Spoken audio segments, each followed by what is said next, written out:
everyone, welcome back to another video chilling with Des. Thank you guys for always coming back to watch my video, and season greetings to everyone that is watching. So today I am going to make pine tart. So here I have a pine and I'm going to show you guys how I'm going to peel this pine, grate it, put it in my pot to make the jam for the pine tart. So let me do this. First of all, you have to take this off. This is the head of the pineapple.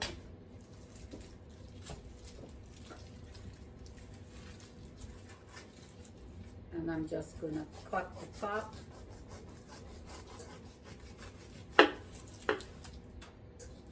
And the bottom.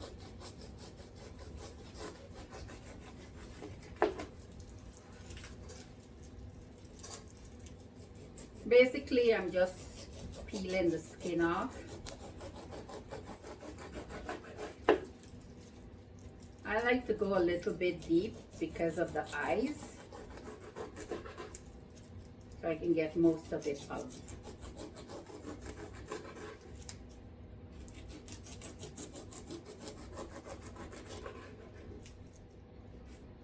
So here, all the eyes, I'm gonna try to take off as much. I know some people have like the fancy way to do this, but I'm just gonna do it like this.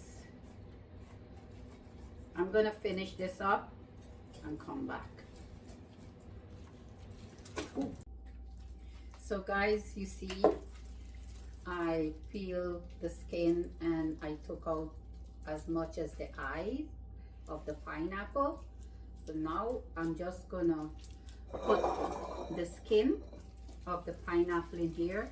You can use this to make a drink. You soak it for a few hours, wash it before you wash it before you put the water in to soak it, and you can make drink with that by adding your spices and all of that. That will be another video. So I'm just gonna set this aside. And I'm just going to slice my pineapple down so it's easier for me to grate it.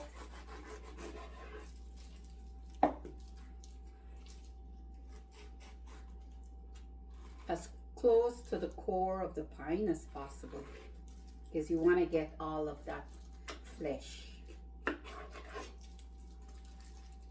And at the same time, you don't want to get the core in, because you know that's hard. But you can also chew on this to take out all that goodness, which I'll do later. I'm not going to show you guys that. I'm just going to rest this in here for later. Here I have my grater.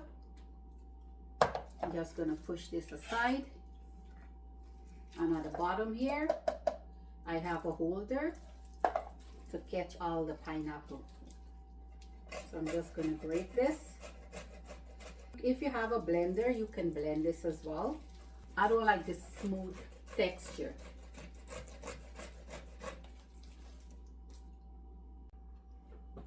Guys, sorry about that. I had to switch to a bowl because that container was too small. So I'll continue grating all of this pine and I'll be back.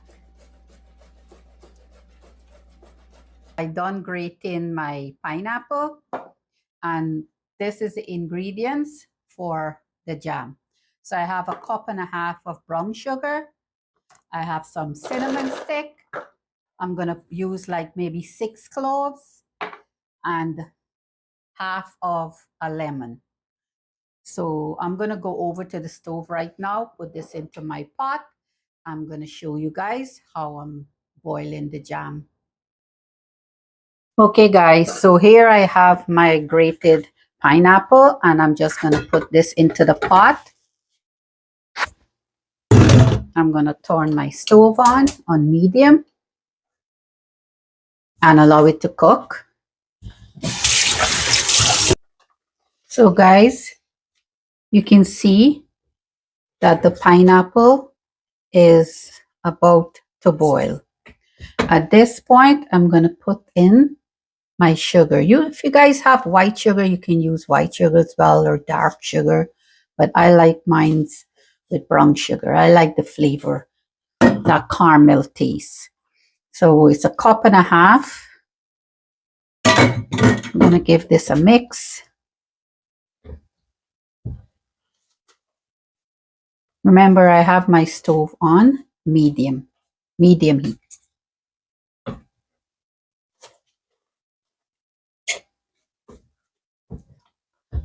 I'm going to mix this the brown sugar with the pineapple to dissolve. I'm going to stir to dissolve the sugar.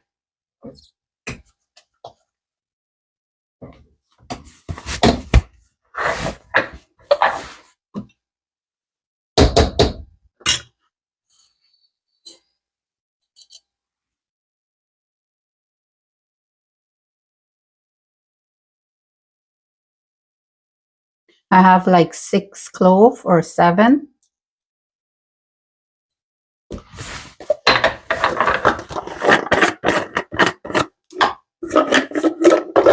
And 1 stick of cinnamon. Well, 1 cinnamon stick. Break it in half, put it in there. And now I'm just going to squeeze half of my lemon. This is optional, as I said, you don't have to.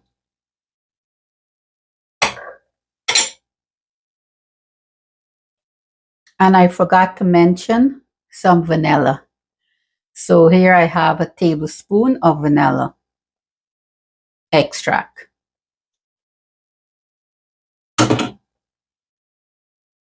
Give this a stir.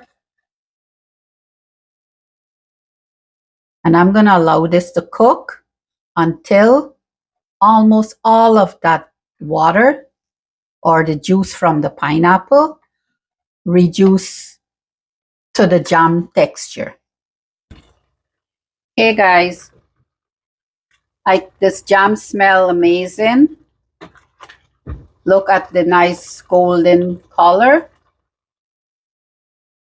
The house smell like Christmas, guys. You know the smell of cinnamon and clove. So I think this is ready. I'm just going to take my stove off and put it into a bowl. And I'm going to take out the cinnamon stick and the clove. So you saw me earlier making the pine jam for this pine tart. So in here, I'm going to make the dough for it. So here I have 1 pound of flour, half a pound of butter, 1/4 pound of shortening, and I have a pinch of salt and some very, very cold water. So first, I'm going to grate the butter into the flour.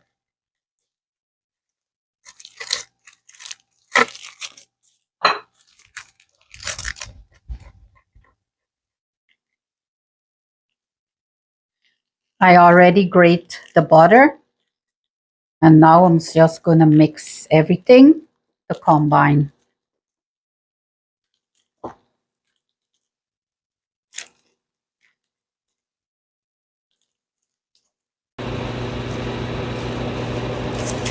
So I mix the butter and the shortening until it have like a breadcrumbs texture. As you can see, there's still some pieces of butter in here and shortening, but that is what you want.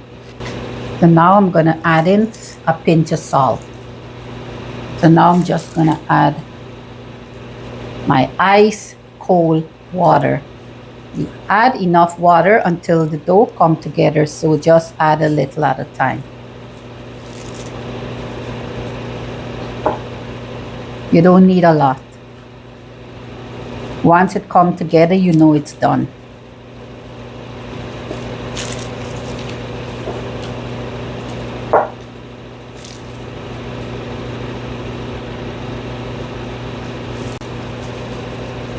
I'm just going to empty this onto the surface right here so I can knead it.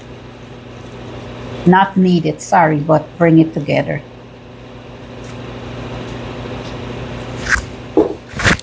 So all you want to do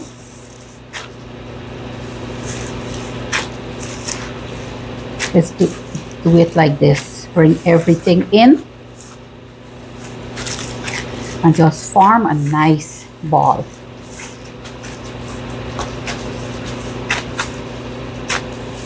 And it's ready. I'm just gonna put this into the fridge for like 20 minutes to an hour for the dough to form up and to get nice and cool.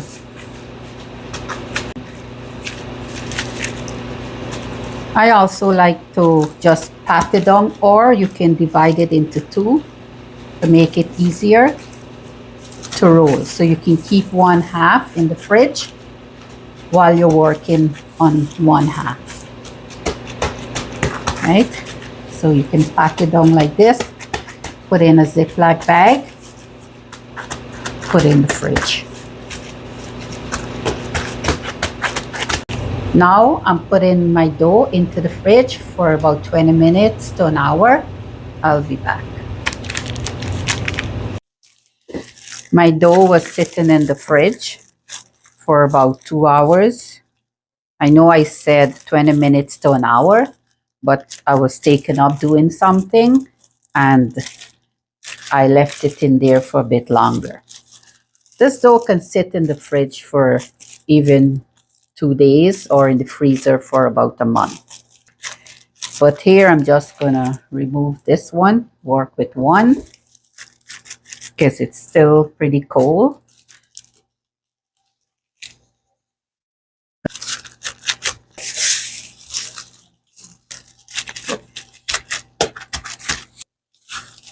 It's okay for it to break up like this because pastry dough does that.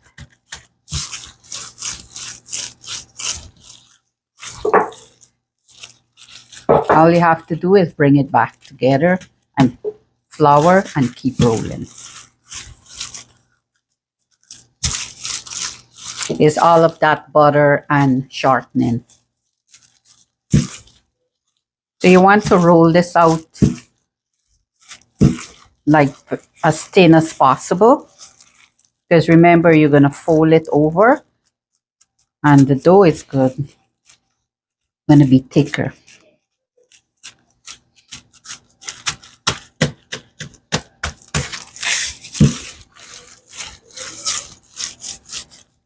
That's good. I'm using this cutter. It's a cookie cutter. You can make it as big as you want, as small as you want, but I like them small, bite size.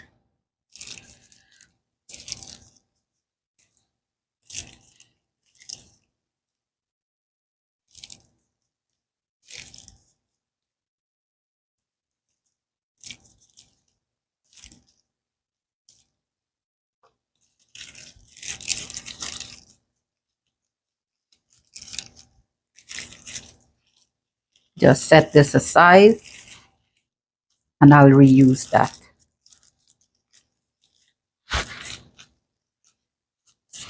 I know it's a bit messy.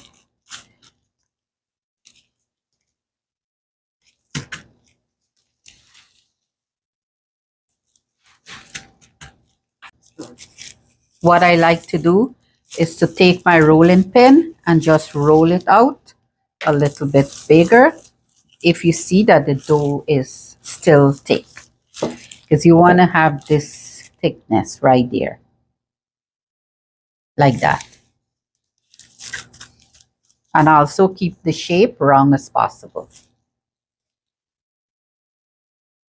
Just gonna add some jam.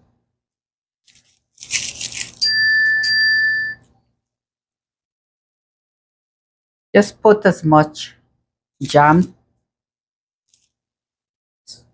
so that it can go not all the way to the edge, but as close as possible. I'm gonna leave some room so that you can fold the dough and it don't seep out while baking. So that is good. So now I'm just going to bring one end in like that and the next right over. And then fold the other end, bring it over to create that nice triangle shape.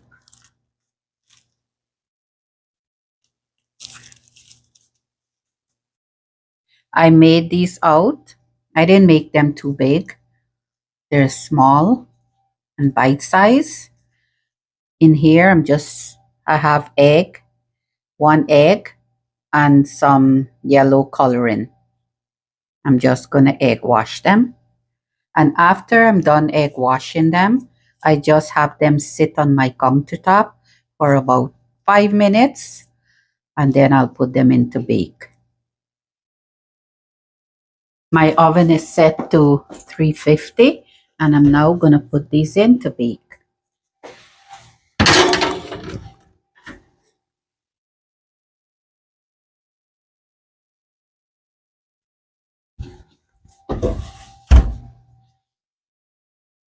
This pine tart will probably take like 10 to 15 minutes.